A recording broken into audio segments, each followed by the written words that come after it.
2 godine nakon ovoga što se desilo u Splitu, 1915. godine, kada je zabranjena ćirilica u okupiranoj Srbiji, okupacioni upravnik Srbije ispred Austro-Ugarske vojske bio je Stjepan plemeniti Sarkotić. On je ostao čuvan pored te zabrane ćirilice i po jednoj izjavi da su Srbi sa svojom ćirilicom strano tijelo istoka u borbenoj zoni zapada. Ali ja ne bih više da se bavim njima, ja ću da se bavim našom plemenitom srpskom vojskom, jer upravo na današnji dan 1918. godine, oko 11 časova, u Beograd je ušao 7. pešadijski puk Dunavske divizije, upravo zato što su ga uglavnom činili vojnici iz glavnog grada. Nekoliko sati posle toga elitne srpske divizije Dunavska, Moravska i Drinska su se pojavile na ulicama srpske prestonice. Oko 11 časova 1. novembra 1918. godine prodrli su prvi vojnici Dunavske divizije i izbili na Kalemegdan. Već 2 sata kasnije, znači negde oko 15 časova, neprijatelj je napustio Beograd, a naše divizije su bile raspoređene na liniji Veliki Vračar, Banjica, Topčidersko i Banovo Brdo. I opet neka kontradikcija. Za hrabro držanje u ratu, srpska prestonica je 1920. godine odlikovana francuskim krstom viteza Legije časti. Da bi opet nekih možda 70 godina kasnije bila od te zemlje koja nam je to dodelila brutalno kažnjena, bombardovana, a sada su predvodnici u otimanju Svetog Kosova i Metohije. Trebamo sve to da znamo i jedno i drugo. I pre nego što dam reč uvaženom profesoru Sreti Tanasiću, da pročitam još jednom tu naredbu, jer 2 dana nakon ulaska srpske vojske u Beograd, vojna uprava je izdala naredbu. Uprava grada Beograda, svim kvartovima i komisarijatima, neprijatelj za vreme okupacije naterao je naše trgovce i javne radnje, te su na radnjama isticali firme latinicom napisane. Naređujem da se ove firme od danas za 5 dana promenu, a u roku od 20 dana istaknu firme ćirilicom shodno zakonu o radnjama. Kvar će se postarati o izvršenju mog naređenja, isto objaviti i sa svakim ko po njemu ne bi postupio kazniti po nadležnosti. Upravnik grada Kosta J. Tucaković. Kako je danas stanje srpskog jezika i ćirilice, govorit će nam uvaženi srpski lingvista Sreto Tanasić, filolog i univerzitetski profesor, predsjednik Odbora za standardizaciju srpskog jezika i dopisni član Akademije nauka Republike Srpske i član Saveta za srpski jezik koji je formiran ove godine. Zahvaljujući njegovim stavovima i aktivnostima u očuvanju srpskog jezika i ćirilice, pre svega na njegovom insistiranju da je bespotrebna podela na službenu i javnu upotrebu srpskog jezika, za koju bar meni nije poznato da postoji bilo gde u Evropi, mi iz našeg udruženja možemo da kažemo da delimo stavove sa našim uvaženim profesorom i da nam je mnogo lakše od kad je on na čelu tog odbora za standardizaciju jezika. Gospodine Tanasiću, imate reč.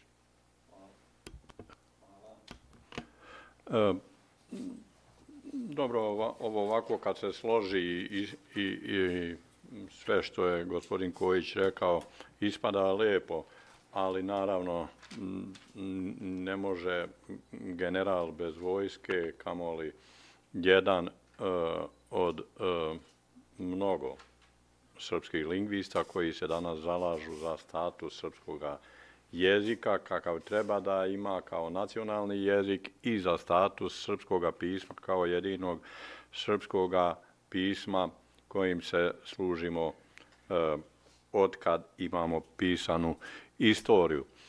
Da, dosta smo govorili, ja bih da kažem nešto i rekao hvala takođe. Zaista imamo nekoliko udruženja za koja se bave brigom i borbom za ćirilicu, ovo udruženje posebnu moju pažnju zaslužuje upravo što se aktivno bori za vraćanje ćirilice u srpski narod i srpski jezik, u srpsku kulturu. Oni rade i onaj deo koji bi trebalo da radi država, da se konačno počne primjenjivati zakon o srpskom jeziku i ćirilici, kakav god da je. Mi nismo baš zadovoljni tim zakonom u celini, jer nije u potpunosti dobro regulisao poželjan status srpske ćirilice, ali bar ono što je zakonom propisano da se primenjuje. To se još uvijek ne dešava, iako je zakon stupio na snagu. I ja imam po silom prilika, moramo da to radimo kao svoju obavezu i profesionalnu i moralnu, dosta tekstova i o ćirilici i većih i koji su temeljeni, dakle, pored onih koje često dajemo u štampu, ali moram ovdje sada da kažem, malo ću i na preskoke govoriti, da mi možemo da vidimo da u našoj državi još nije u visokoj birokratiji nije sazrela svest o značaju srpskog jezika i ćirilice za srpski nacionalni kulturni identitet, rekao bih i za suverenitet, jer već smo čuli i to se zna da je kulturna okupacija otvara vrata svim drugim okupacijama. U našem slučaju, pošto nismo uvijek imali svoju državu organizovanu i svoju vojsku da branimo svoj narod i svoj identitet, kultura je i posljednji branilac našega i nacionalnoga i kulturnoga identiteta i suvereniteta. Država naša nije još svjesna toga, tako da mi iz struke koji znamo kako se uređuje jezička situacija u jednoj zemlji i gledajući praksu drugih evropskih zemalja i naravno učeći iz one nauke koja se time bavi, to je sociolingvistika, kaže jezičku situaciju uređuje i jezičku politiku, osmišljava i sprovodi jezička struka u harmoničnoj saradnji sa državom. Struka osmišljava i predlaže državi jezičku politiku, država je sa strukom usvaja i sa strukom sprovodi, ali država ima pečat za sprovođenje zakona. A mi smo u situaciji da često molimo našu državu da brine onome zašto je plaćena u vidu svoje visoke birokratije. S druge strane, svi mi znamo da država zna kad hoće kako se zakoni primjenjuju. A ja bih ovdje sada samo kratko poređenje dva zakona nekako u isto vrijeme su usvojena. Jedan je zakon o takozvanoj rodnoj ravnopravnosti, što je u stvari ozakonjenje jedne pogubne ideologije koja je došla, odakle su nam dolazile sve nevolje pa i one bombe. Dakle, taj zakon je usvojen uz više puta naše isticanje da srpski jezik nije niti može biti diskriminatoran prema bilo kome, pa ni prema osobama ženskog pola, da ima mehanizme tvoračke koji čine vidljivim i jedne i druge osobe i decu i tako dalje, da imamo niz i na kraju krajeva tih naziva za ženska zanimanja u rečniku imamo jednotomno, imamo oko 2000 i tako dalje, međutim to nije slušao nas niko, oni koji su u državi provodili tu ideologiju, usvojili su, narodni poslanici su mukom prihvatili taj zakon koji je zakon ozakonio jezički inženjering kakav nijedan totalitarni režim nije ozakonio, koje istorija poznaje. Zatim je ozakonio rušenje srpskog jezičkog sistema. Nije u pitanju hoćemo li imati još 2 ili 3 imenice na ica i tako dalje, ili kinja i tako dalje, nego je u pitanju rušenje cjelokupnog jezičkog sistema. Ozakonjen je verbalni delikt, ozakonjeno je miješanje u slobodu naučne misli, ozakonjeno je rušenje našega kulturnog identiteta i našega kulturnog obrasca u čijem centru je srpski jezik sa ćirilicom i Srpska pravoslavna crkva. Nije slučajno što se i Srpska pravoslavna crkva tako oštro suprotstavila tome. Nije slučajno što se u Skupštini, kada je taj zakon usvajan, usprotivio jedan učeni bivši muftija, jer ako dođe sa Srba i na druge, a sada se očito je ciljano i su samo u Srbiji Srbi i njihov jezik, onda naravno to pogađa i muslimanski i sveti njihov način života. Taj zakon je dakle tako usvojen i on se sprovodi uz primjenu svih državnih i paradržavnih sredstava, mornarice, pješadije i avijacije, mogli bismo reći. Dakle, sve što jedna država ima na raspolaganju koristi se, iako on treba tek od januara sljedeće godine da stupi na snagu.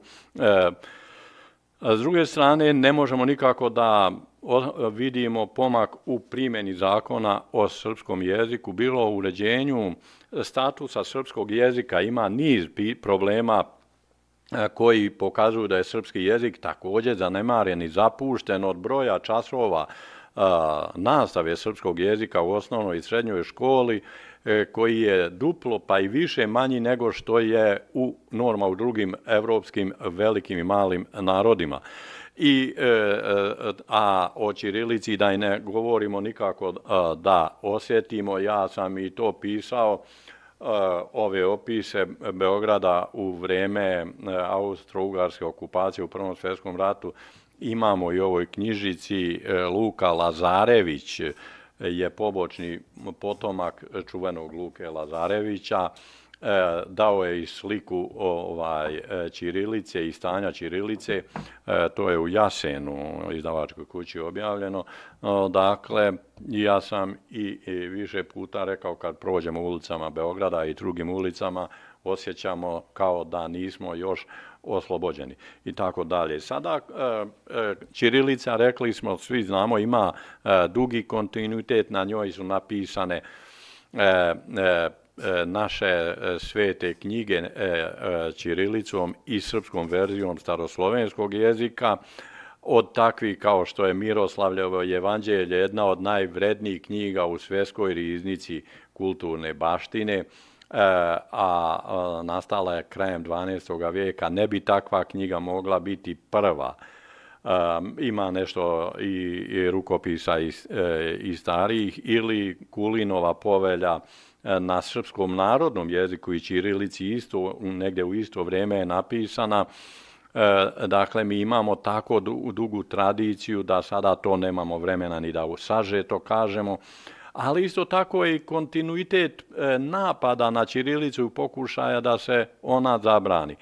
A opet ti koji to sve organizuju, to isto rade i tada kao što se i sada sa nama pokušava da nam se izbriše naša sloboda, naš nacionalni kulturni identitet i postojanje ovakvih Srba kakvi danas postoje. To više nije ni tajna da je proglašeno. Recimo od šizme, jel tako, i ćirilica je proglašena za đavolje pismo, ali ipak za nevolju ona se prihvatala. Tako da imamo recimo 1512. godine objavljene Dubrovački molitvenik. To je dakle molitvenik za Srbe katolike koji su prešli na katoličanstvo. Naravno nisu htjeli da slušaju službu Božiju na latinskom jeziku i štampana je knjiga na ćirilici naručena i kaže na srpskom jeziku i srpskom pismu. 1512. godine. Naravno, svi ti su katolici povremeno prevođeni na latinicu, prevedeni na latinicu i katoličanstvo, onda je lako bilo taj ogromni srpski korpus uključiti u hrvatski uz, nažalost, našu nebrigu, nismo se ni starali da sačuvamo taj deo korpusa i tako dalje. Svi su Franjevci se koristili i po Bosni ćirilicom i veoma teško su se opraštali od ćirilice kada su stizale naredbe da prestanu da koriste ćirilicu.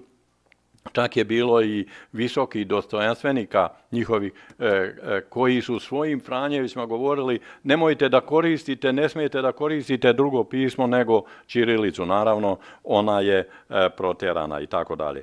Sad, danas propaganda također protiv ćirilice, činjenica da mi 30 godina nismo mogli poslije raspada države da usvojimo zakon o jeziku i pismu koji bi stvorio osnove i okvire za jezičko uređenje u državi, dakle nacionalnog jezika i pisma.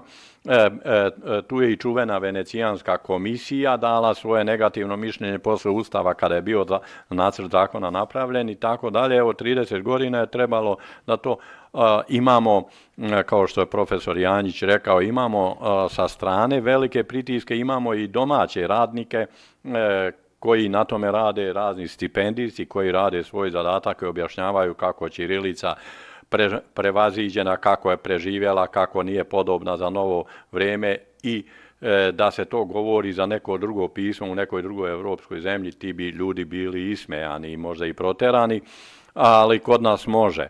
I nijedan put da se zamisle kako to da srpska ćirilica koju ne samo da srpski stručnjaci smatraju za jedno od najsavršenijih pisama, gotovo savršeno pismo, ne može da se uklopi u nove tehnike, a mogu mnogo komplikovanija pisma.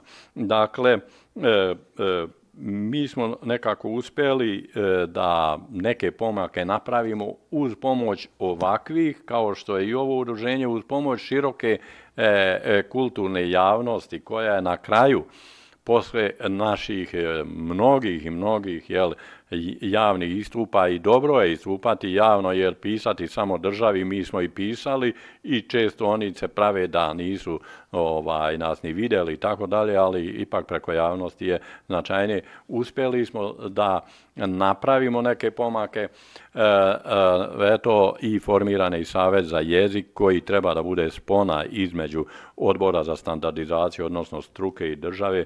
Nadam se da ćemo imati i više u narednim godinama pred sobom uspjeha, da ćemo malo ubrzanije vraćati ćirilicu.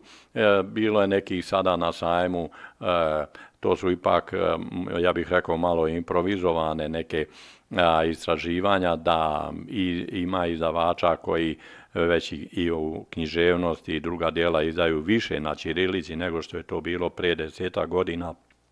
Mnogi se pravdaju da to rade zato da bi imali šire tržište. Ja pitam kako to, mi smo ipak ovdje najveća zemlja, najveće tržište, pa niko iz Crne Gore ili iz Bosne i Hercegovine, iz Federacije ili iz Hrvatske ne štampa na ćirilici da bi veće tržište osvojio, a s druge strane jedan vrlo ozbiljan izdavač u Beogradu je rekao da to nikakve efekte gotovo ne donosi da li je knjiga štampana na ćirilici i latinici, tako da ćemo mi razbijati i te, da kažemo, laži, a danas imamo mnogo veću podršku srpske javnosti i za status srpskoga jezika, koji je sada nepovoljan, i za status srpske ćirilice. Pa, pošto je ovo ipak vrijeme da ne možemo sve reći, imamo i pisano, imamo i knjiga, ja bih ovdje se zaustavio. Hvala. Hvala profesoru Tanasiću.